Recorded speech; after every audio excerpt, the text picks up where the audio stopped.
오늘은 부활의 기쁨을 함께 나누는 부활주일입니다. 이제 그 부활의 기쁨을 찬송가 164장으로 예수님 부활했으니 찬양드리겠습니다. 164장입니다.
그 은혜를 이어가면서 우리 찬송가 165장 주님께 영광 찬양드리겠습니다. 사망 권세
할렐루야.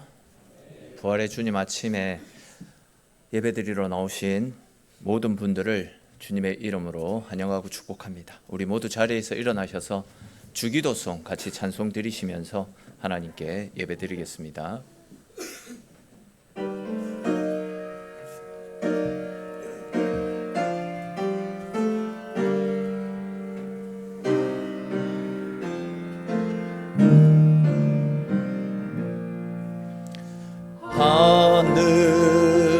하늘에 계신 아버지 이름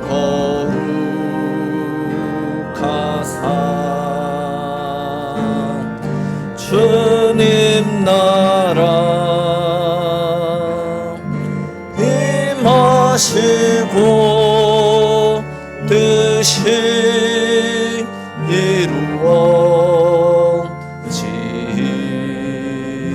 이루어지다. 일용할 양식 주시고 우리들의 큰 죄 다 용서하옵시고 또 시험에 들게 마시고 악에서 구원하소서. 되게 주의 나라 주의 권세 주의 영광 영원히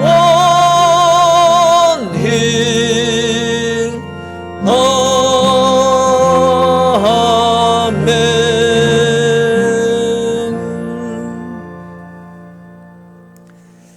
나는 전능하신 아버지 하나님 천지의 창조주를 믿습니다.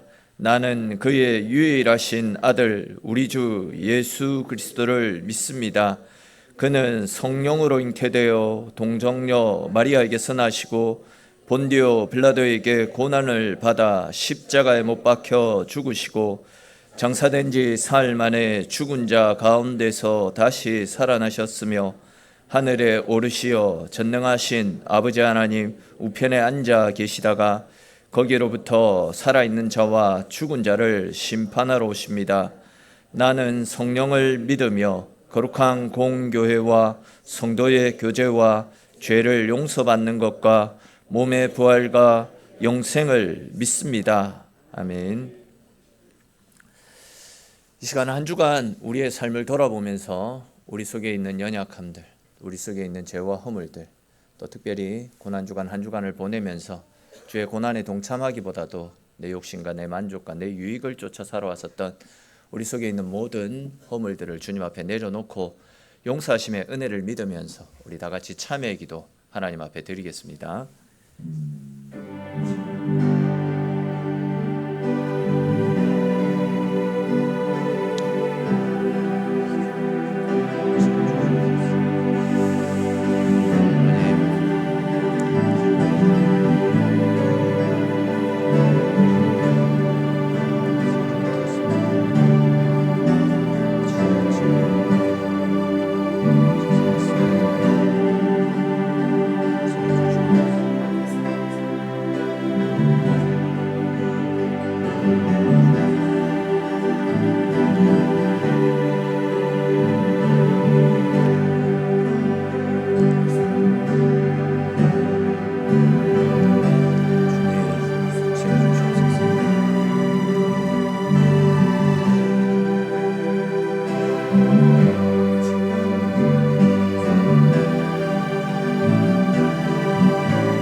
만일 우리가 우리 죄를 자백하면 그는 미쁘시고 의로우사 우리 죄를 사하시며 우리를 모든 불의에서 깨끗하게 하실 것임이라.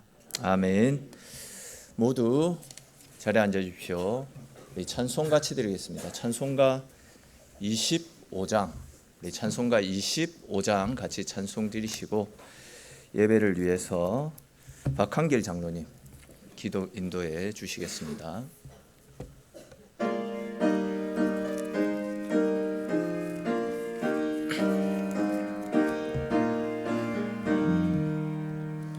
멸류관 벗어서 주 앞에 드리세. 저 천사 기쁜 노래가 온 땅에 퍼지네. 내 혼악 깨어서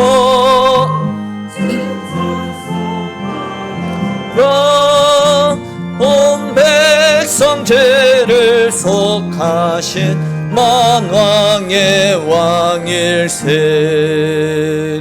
멸류관 벗어서 주 앞에 드리세. 그 손과 몸의 상처가 영광 중 빛나네.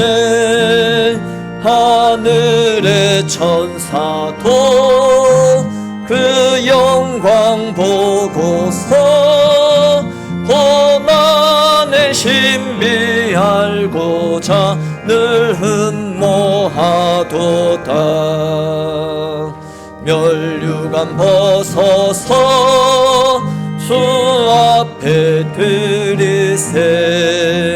온 세상 전쟁 그치고 참 평화 오겠네.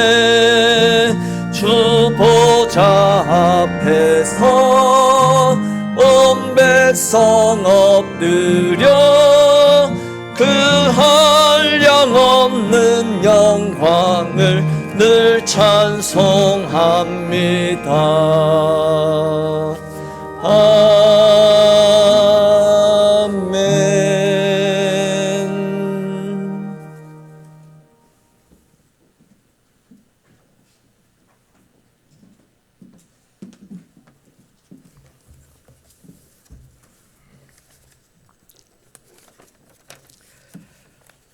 사망에서 이기시고 부활하신 하나님 아버지, 죽은 자 가운데서 부활하신 예수 그리스도를 기념하며 거룩한 부활절 예배로 승기하시니 감사합니다. 우리를 죄와 사망에서 구원하신 산 소망의 날이요 새 생명을 허락하신 부활절 날 신령과 진정으로 예배드리기를 원합니다. 저희들의 이 예배를 받아 주시옵소서. 죄로 인하여 영원한 멸망 가운데 있을 수밖에 없었던 저희들을 주님께서 친히 십자가에서 피 흘리시고 죽으심으로 말미암아 우리가 구원받게 되었음을 다시 한번 감사드립니다. 이 놀라운 사랑과 은혜를 날마다 생각하며 살아가야 하건만 저희들의 삶은 어리석게도 세상의 염려와 걱정 속에서 믿음 없이 살아왔음을 고백합니다. 부활의 주님을 믿는다 하면서도 그 은혜는 잊어버리고 자신의 경험과 능력만을 고집하며 살아온 저희들의 부끄러운 모습들입니다. 부끄러운 저희들의 모습은 십자가 뒤에 감추어 주시고 저희들의 불충함과 연약함을 주님 용서하여 주시옵소서. 십자가의 고난을 피하지 않으시고 조롱과 채찍과 죽음까지도 묵묵히 감당하신 주님, 고난의 끝에서 마침내 영광의 부활로 승리하심을 믿습니다. 저희들은 이 땅에서의 삶도 고난과 환난과 핍박 속에서도 부활의 소망으로 낙심하지 않게 지켜주시고 부활의 능력으로 새롭게 변화되는 이를 삶을 살아가게 하옵소서. 오로지 주님 한 분만 바라보며 살아가게 인도하여 주시옵소서. 사랑과 은혜의 하나님 아버지, 저희를 사랑하사 독생자 예수 그리스도를 이 땅에 보내주심을 감사드립니다. 죄와 어둠만 가득한 세상이지만 한국교회가 다시 한번 주님의 부활의 빛을 비추는 등대가 되게 하시고 저희들의 가정과 직장과 사업장마다 각자의 삶의 위치에서 하나님을 경외하는 세상이 속히 오게 되기를 원합니다. 부활의 소망을 통하여 절망하며 낙심한 자 소망을 얻게 하시고 영육간에 병든 자 위로와 치유가 있게 하시옵소서. 주님, 무덤의 문을 막았던 큰 돌들이 굴러갔듯이 오늘 우리의 마음을 막고 있는 불신과 오만과 미움의 마음들이 성령의 능력으로 제거되게 하옵소서. 주님의 몸된 엘림교회가 부활의 든든한 반석 위에 서게 하시고 세우실 모든 직분자들이 주어진 직분에 충성되이 섬기게 하옵소서. 말씀 전하실 목사님 영육간의 강건함을 허락하시고 성령의 기름 부으심으로 성령 충만케 하옵소서. 오늘 선포되는 말씀을 통해 십자가의 부활과 복음이 담대히 선포될 때 권능을 다하시고 성령이 역사하여 주시옵소서. 오늘의 말씀 속에 살아 역사하시는 하나님의 능력이 나타나게 하옵소서. 말씀으로 인하여 우리의 심령을 깨우게 하시고 믿음을 새롭게 하는 은혜 위에 은혜를 더하여 주시옵소서. 찬양대를 비롯하여 오늘도 변함없이 교회와 예배를 위하여 헌신, 봉사, 충성하는 손길들을 기억하시고 섬기는 모든 손길 위에 주님의 축복이 함께 하시기를 원합니다. 이 모든 것 감사를 드리며 부활이요 생명 되시는 주 예수 그리스도 이름으로 기도하옵나이다. 아멘.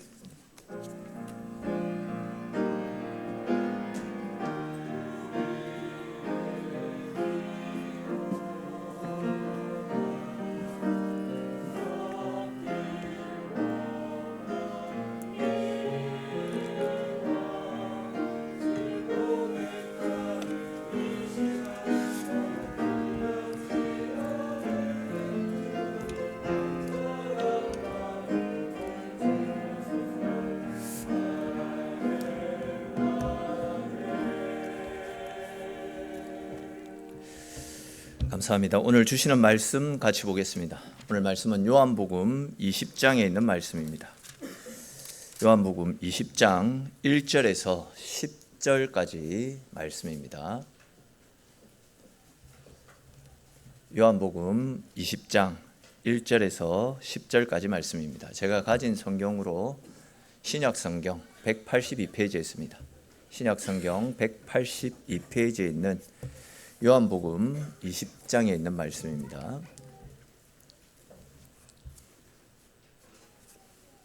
요한복음 20장 1절에서 10절까지 말씀입니다. 우리 한 절씩 읽고 마지막 10절 말씀은 같이 읽겠습니다. 안식 후 첫날 일찍이 아직 어두울 때에 막달라 마리아가 무덤에 와서 돌이 무덤에서 옮겨진 것을 보고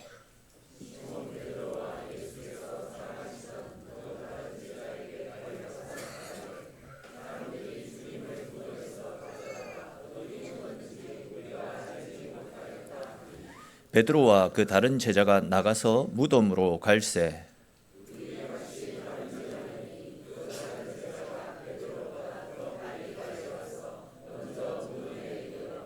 구부려 세마포 놓인 것을 보았으나 들어가지는 아니하였더니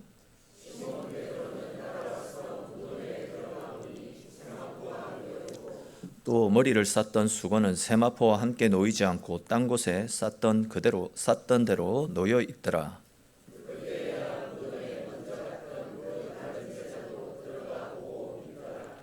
그들은 성경에 그가 죽은 자 가운데서 다시 살아나야 하리라 하신 말씀을 아직 알지 못하더라. 이에 두 제자가 자기들의 집으로 돌아가니라. 아멘. 이 시간은 할렐루야 성가대에서 찬양으로 하나님께 영광 돌리겠습니다.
귀한 찬양 감사합니다. 우리 찬송 가운데 임하신 하나님께 감사와 영광의 박수 올려드리겠습니다.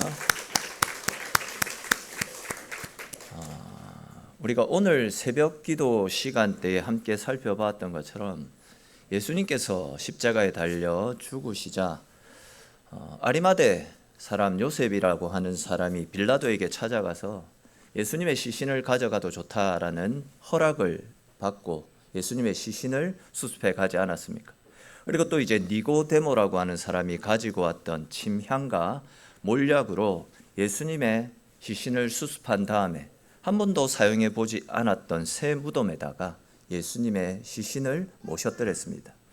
이렇게 이제 아리마대 요셉과 니고데모의 헌신과 수고를 통해서 예수님의 장례를 치르는 일이 은혜 가운데 잘 마무리되었습니다.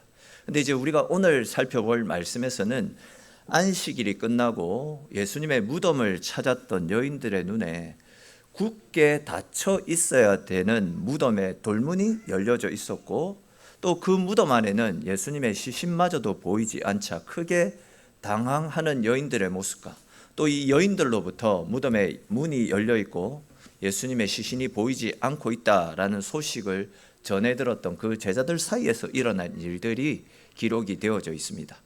그와 관련된 말씀들을 조금 더 자세히 함께 살펴보면서 하나님께서 주시는 은혜를 나누어 보겠습니다. 이 시간 가운데도 말씀을 깨닫는 지혜와 하나님께서 나에게 주시는 나를 위해서 준비해 놓으신 새로운 은혜를 받아 누리시는 귀하고 복된 시간 되시기를 주님의 이름으로 축원합니다. 자, 먼저 오늘 본문 1절 말씀을 보시면요. 안식 후 첫날 일찍이 막달라 마리아가 무덤에 왔다라는 말씀이 나타납니다. 그리고 이제 오늘 본문에는 막달라 마리아만 나타나고 있지만 오늘 본문과 병행 구절인 다른 복음서 말씀을 보시면 막달라 마리아 말고도 다른 마리아 또 다른 여인들과 함께 이 무덤을 찾았다라는 사실을 알 수 있습니다. 자, 그런데 이제 이 여인들이 무덤에 도착했을 때 눈앞에는 상상할 수 없는 일이 그들의 눈에 펼쳐져 있었습니다.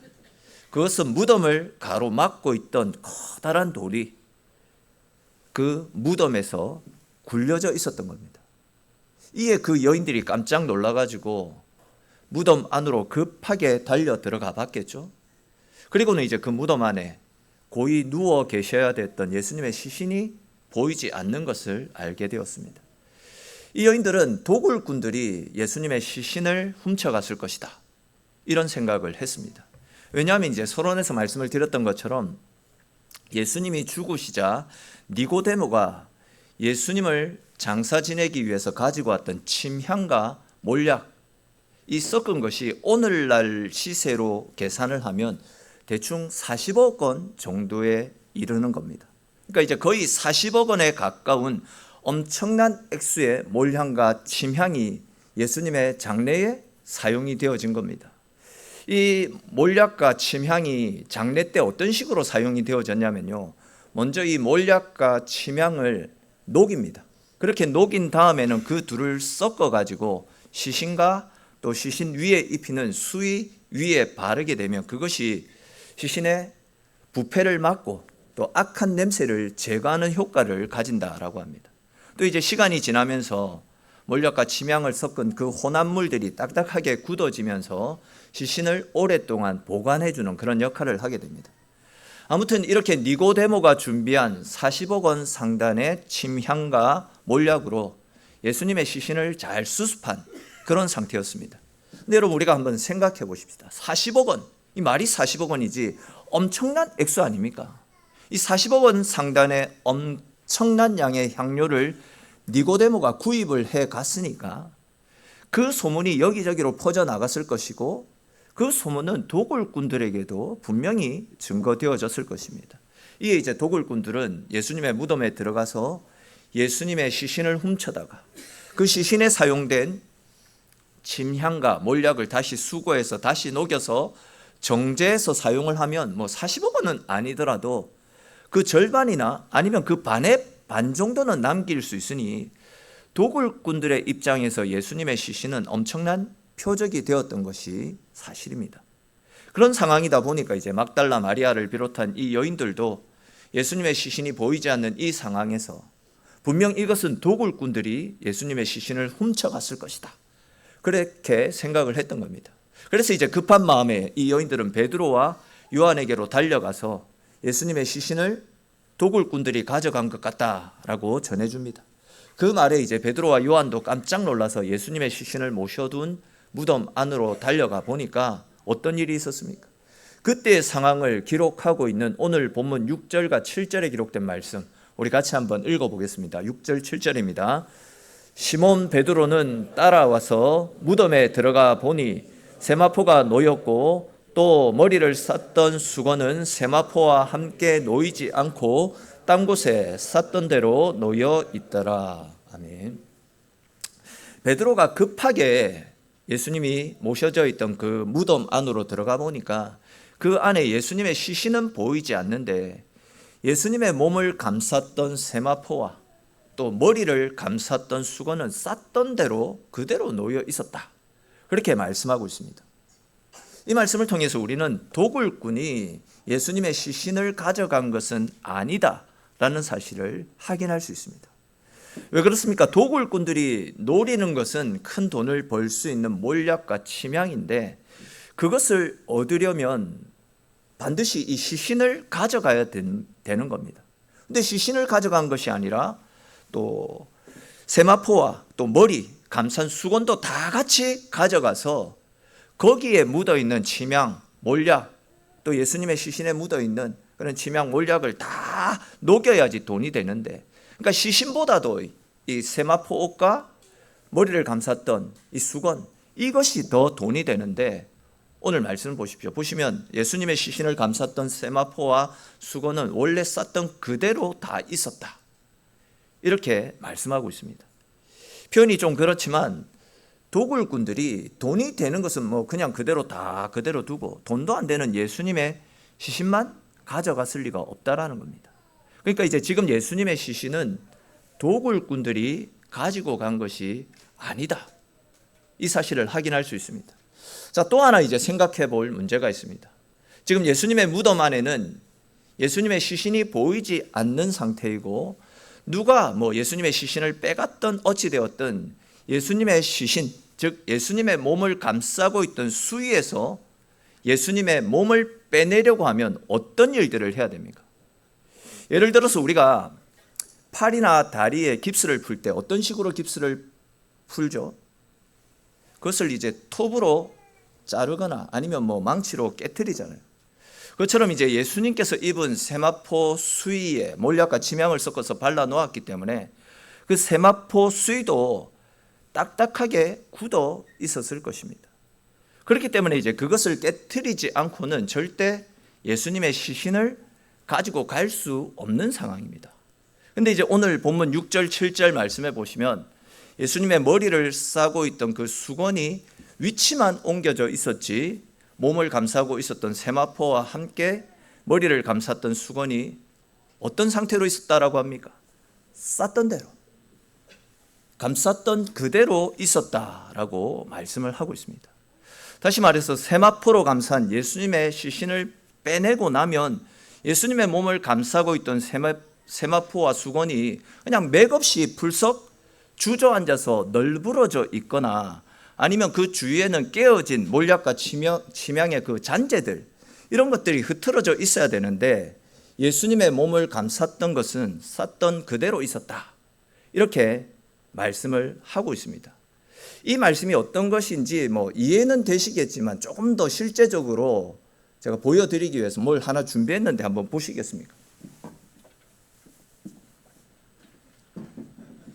여기 보시면 예수님의 몸이라고 생각하시면 됩니다. 튀어나온 게 그리고 이게 예수님을 감쌌던 세마포라고 생각하시면 됩니다. 여기에서 예수님의 몸을 이렇게 빼내게 되면 불속 주저앉아야 된다는 거예요. 그런데 예수님의 몸이 없는데도 원래 쌌던 그대로 있었다. 그 이야기를 지금 성경에서 하고 있는 겁니다. 그러니까 이제 말 그대로 지금 예수님의 시신이 사라진 현장에 이해하기 힘든, 상식적으로 이 이해가 되지 않는 어떤 특별한 현상이 나타났던 것입니다. 근데 이제 이렇게 예수님의 시신은 사라지고 없는데 예수님을 감쌌던 세마포와 수건은 쌌던 그대로 있었다, 남아 있었다라는 것은 예수님께서 부활하시면서 부활한 육신이 신비스러운 어떤 방법을 통해서 예수님을 감싸고 있던 세마포와 머리를 칭칭 감은 그 수건으로부터 자연스럽게 빠져나왔다라는 사실을 가르쳐 주고 있는 현상입니다. 죽으셨던 예수님께서 부활하신 육신을 입고 아주 특별한 신비한 방법으로 당신을 감싸고 있던 이 세마포와 머리를 감싼 수건에서 빠져나온 사실 말고는 지금 예수님의 무덤 안에서 펼쳐져 있는 이 현상을 설명할 방법이 없다라는 겁니다. 즉 예수님이 부활하신 사건 말고는, 부활하셨다라는 것 말고는 지금 눈앞에 펼쳐지고 있는 이 현상을 다른 방법으로는 설명할 수 없다라는 겁니다. 그렇습니다. 여러분, 우리를 위한 대속의 십자가를 지시고 죽으셨던 예수님은 죽은 것으로 끝난 것이 아니라 다시 사망의 권세를 이기시고 다시 살아나셨다라는 사실, 부활하셨다라는 사실을 믿으시기를 축원합니다. 죽은 사람이 다시 살아났다? 솔직히 이건 우리 상식으로는 절대 이해할 수 없는 일입니다. 받아들일 수 없는 일이고 현대 과학으로 또 증명할 수도 없는 일입니다. 그러다 보니까 이제 사람들은 기독교를 거짓 종교라고 치부하는 경우가 허다하게 있습니다. 심지어 이제 교회를 다니는 분들 중에서도 내가 그래도 십자가까지는 억지로 믿어보겠는데 부활은 좀 그렇다, 부활은 믿어지지 않는다라고 말씀하시는 분들도 계신 것 같더라고요. 이러한 모습은 예수님 당시의 사람들에게 있어서도 마찬가지였습니다. 즉 예수님께서 부활하셨다라는 사실을 믿지 않았습니다. 예수님의 제자들마저도 예수님의 부활, 예수님의 시신이 없어졌음에도 불구하고 9절 말씀에 나타나고 있듯이 예수님이 죽은 자 가운데서 다시 살아나리라 하신 말씀을 알지 못했다. 당시 제자들도 그 부활을 믿지 않았다라는 겁니다. 모든 사람들이 예수님의 부활을 거짓으로 치부했습니다. 당시 사람들이 예수님의 부활이 거짓이라고 말하고 펼쳤던 몇 가지 주장들이 있습니다. 작년 부활주일에도 제가 그 내용을 상세하게 말씀을 드렸기 때문에 오늘은 그냥 간단하게 복습 차원에서 간단하게만 말씀을 드릴 테니까 한번 잘 들어보십시오. 제일 먼저 이제 예수님의 부활을 부정하는 사람들은 예수님의 기절설을 주장합니다. 예수님의 기절설. 즉 이들은 예수님이 십자가에서 실제로 죽은 것이 아니라 잠시 기절했다가 다시 깨어나서 무덤 문을 열고 도망을 간 것이다, 이런 주장을 펼칩니다. 자, 그런데 일단 예수님의 부활이 사실이냐 아니냐 이걸 제쳐두고 예수님의 기절설이 나오고 있다라는 것은 예수님의 시체가, 예수님께서 먼저 죽으셨다가 장사 지내졌는데 그 시체가 무덤에서 없어졌다라는 것에 대해서는 동의를 하고 있기 때문에, 다르게 표현해서 예수님이 실존 인물이고 그분이 실제로 죽으셨고 실제로 무덤에 갇혔다라는 것이 그들 눈으로도 목격을 했기 때문에 이런 주장들이 나오는 것 아니겠습니까? 근데 여러분, 우리가 상식적으로 한번 생각해 보십시다. 예수님이 어떻게 죽었습니까? 예수님 죽으실 때 어떤 고난을 받고 죽으셨습니까? 우리 금요일 때도 살폈듯이 먼저 채찍에 맞았습니다. 채찍에 맞으셨고 양쪽 손과 발에는 큰 대못이 박혔습니다. 거기에 대해서 이제 로마 병사가 창으로 예수님의 옆구리를 찔러가지고 확인 사살까지 했었더랬습니다. 이렇게 이제 손과 발에 커다란 대못이 박히고 창으로 옆구리까지 찔린 사람이, 그것도 지금 로마의 군사들이 동원되어서 무덤을 철저하게 지키고 있는 상황에서 어떻게 그 커다란 돌문을 열고 그 많은 로마 병사들을 따돌리고 도망을 갈 수 있겠냐라는 겁니다. 말이 안 되는 소리입니다. 이런 주장이 먹히지 않자 이번에는 예수님의 제자들이 예수님의 시신을 훔쳐갔다라는 주장을 펼쳤습니다. 우리 이것 역시도 그냥 일반적인 상식선에서만 생각을 해보십시다. 예수님이 사람들에게 붙잡히자 제자들이 어떻게 했습니까? 자기 목숨 하나 건지고자 예수님을 다 버려두고 도망을 갔던 겁쟁이들입니다. 그럼 겁쟁이들이 무슨 용기가 나가지고 로마 군사들이 우글거리고 있는 무덤 가운데로 찾아가가지고 그 무거운 돌문을 열고 로마 병사들의 그 삼엄한 감시 속에서 예수님의 시신을 가지고 나올 수 있었겠습니까? 만약에 이제 예수님이 살아 계시다면 예수님으로 인해서 어떤 덕이라도 볼 것이 있기 때문에 목숨 걸고 그런 일을 시도해 볼 여지가 있는데, 아니 이들은 그런 용기조차도 없었을 겁니다. 예수님이 십자가에 달리려고 할 때 다 도망갔잖아요. 그런 자들이 뭐 덕을 볼 거라고 죽은 시신을 가지고 그 무덤에서 나오겠습니까? 또 그리고 예수님의 제자들 중에서 예수님이 부활하신 사건 이후로 예수님 때문에 부자가 된 사람이 있습니까? 예수님 때문에 부귀영화를 누리거나 명성을 얻은 사람들이 있었더랬습니까? 만약 뭐 그런 제자들이 있었다라고 한다면 그들이 부귀영화와 성공과 명성을 얻기 위해서 예수님의 시신을 가져간 뒤에 예수님이 부활했다, 이렇게 거짓말을 했다라고 말할 수 있겠지만, 오히려 이들은 예수님이 부활하신 이후에 부활하신 예수님을 증거하다가 모두가 비참한 최후를 맞지 않았습니까? 어떤 제자는 십자가에 달려서 죽었고요, 어떤 제자는 화형을 당하고 눈이 뽑히고 손가락과 발톱이 뽑히는 엄청난 고통 속에서 다 죽었다라는 거예요. 그러니까 이제 이런 정황으로 미루어 봐도 제자들이 예수님의 시신을 훔쳐갔다, 이 주장도 도저히 납득할 수가 없고 말도 안 되는 주장이다라는 거죠.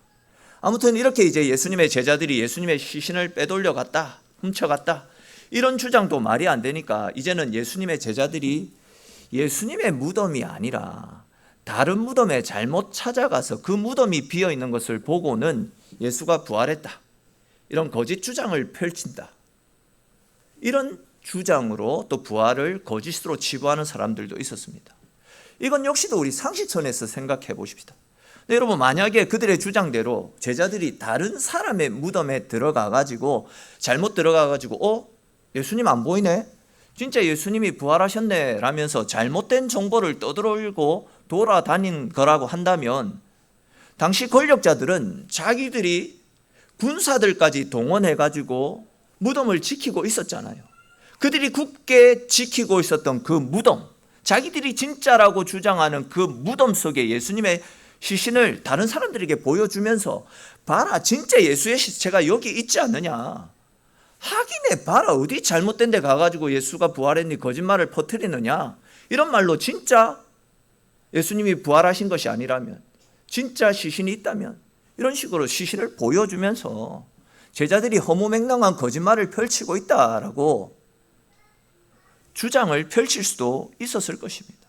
얼마든지 반박할 수 있었다는 거죠. 그러나 이제 예수님이 실제로 부활하셔서 무덤 속에 계시지 않았기 때문에 그들은 예수님의 제자들이 거짓말을 퍼뜨린다라는 거짓을 이야기할 뿐, 자기들의 말이 진실이라는 그 어떤 증거도 보이지 못했던 겁니다. 또 마지막으로 그들은 예수님이 쌍둥이였다, 이런 주장을 펼쳤습니다. 즉 예수님이 쌍둥이였는데 쌍둥이 중 한 사람은 십자가에서 죽고 다른 쌍둥이가 숨어 있다가 죽은 예수님이 살아난 것처럼 쇼를 하고 있다, 이런 주장을 펼쳤던 겁니다. 이건 역시도 진짜 말도 안 되는 터무니없는 거짓말 아니겠습니까? 당시 권력자들은 자기들이 가지고 있는 힘과 권력으로 예수님의 부활은 가짜다, 거짓으로 만들어서 유포했던 사건이다, 이런 식으로 부활을 거짓으로 치부했습니다. 그렇지만 부활을 그들의 눈으로 직접 보고 목격했던 사람들을 통해서 급속도로 퍼져나가는 예수님의 부활 소식은 그 어느 누구도 막을 수가 없었던 것입니다. 이 모든 사실들을 우리가 함께 종합해 볼 때에 우리 주님께서 십자가에서 죽으셨다가 다시 살아나신 사건은 실제로 일어났던 사건임에 틀림이 없다라는 것입니다. 여러분, 예수님의 십자가 사건, 예수님의 부활 사건은 우리가 믿지 않는다라고 해가지고 실제로 있었던 진리가 거짓으로 바뀌는 것이 아니지 않습니까? 또한 부활을 믿든지 믿지 않든지 그것은 분명 우리의 자유입니다.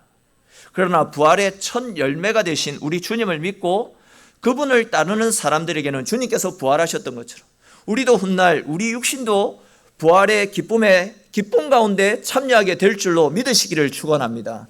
이제 말씀을 맺겠습니다. 이 고대 사회가 예수님의 십자가 사건과 부활 문제로 크게 요동하고 시끄러웠던 것은 성경에만 나타나고 있는 일이 아니라 실제로 역사 가운데 증명되어진 사실입니다.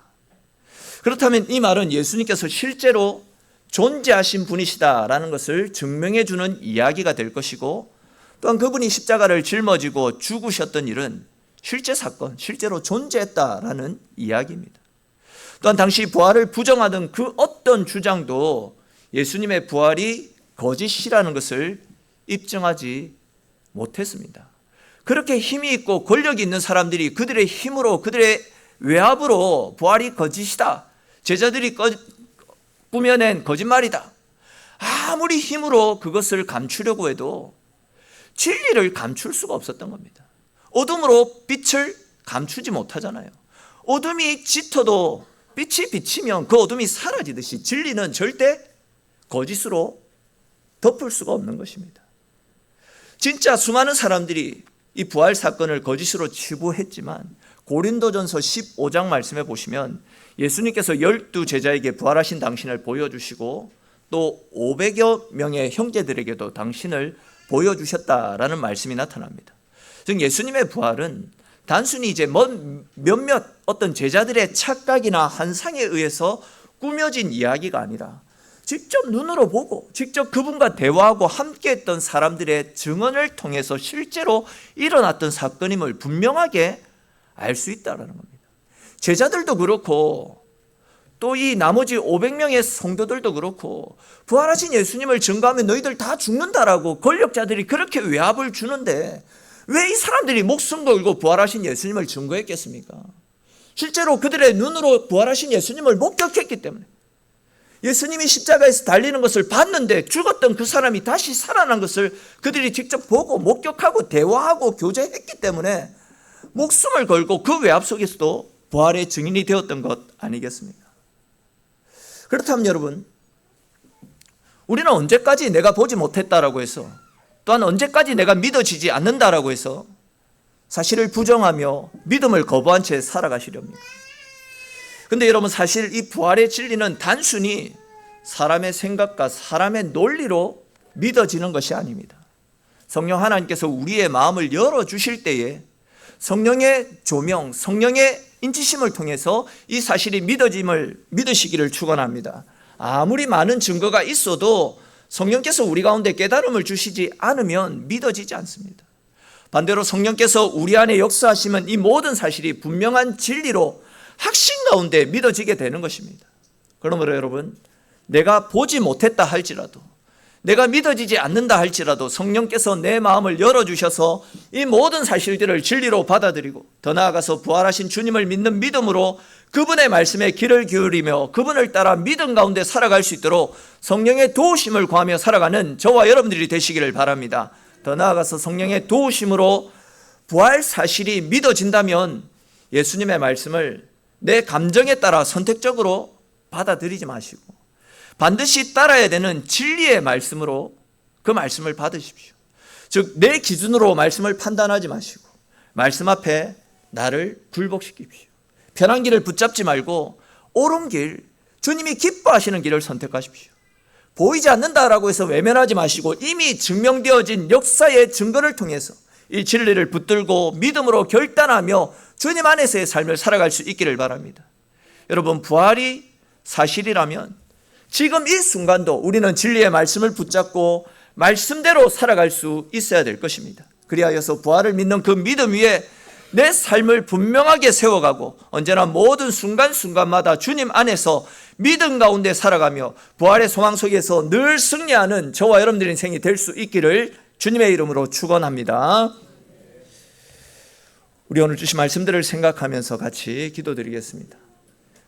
내가 믿어지지 않는다라고 해서, 내가 보지 못했다라고 해서 진리가 거짓으로 바뀌는 것이 아닙니다. 내가 믿지 않아도 진리는 진리입니다. 예수님의 부활 사실은 우리가 살펴보았던 말씀을 통해서도 증명이 되었고 그 당시 무덤가에서 일어났던 그런 현상들을 통해서도 사실임이 드러났습니다. 이제 우리에게 달려있는 것은 부활의 소망을 간직하고 또 부활을 믿고 그 소망을 간직하고 주님과 함께 믿음의 삶을 살아가는 겁니다. 그렇게 할 때에 주님이 부활하신 것처럼 우리도 부활의 은혜에 동참하여서 죽어서도 죽지 않고 영원히 살아가는 하나님의 은혜를 누리게 되는 것입니다. 우리 시간 같이 기도드릴 때에도 주님, 내 안에 성령으로 역사하셔서 주의 부활이 믿어지게 하시고 그 부활의 소망을 간직하며 부활의 소망을 꿈꾸고 언제나 믿음 가운데 살아갈 수 있게 해달라고, 그리고 우리 각자에게 주신 말씀을 따라 하나님 앞에 함께 같이 기도드리겠습니다.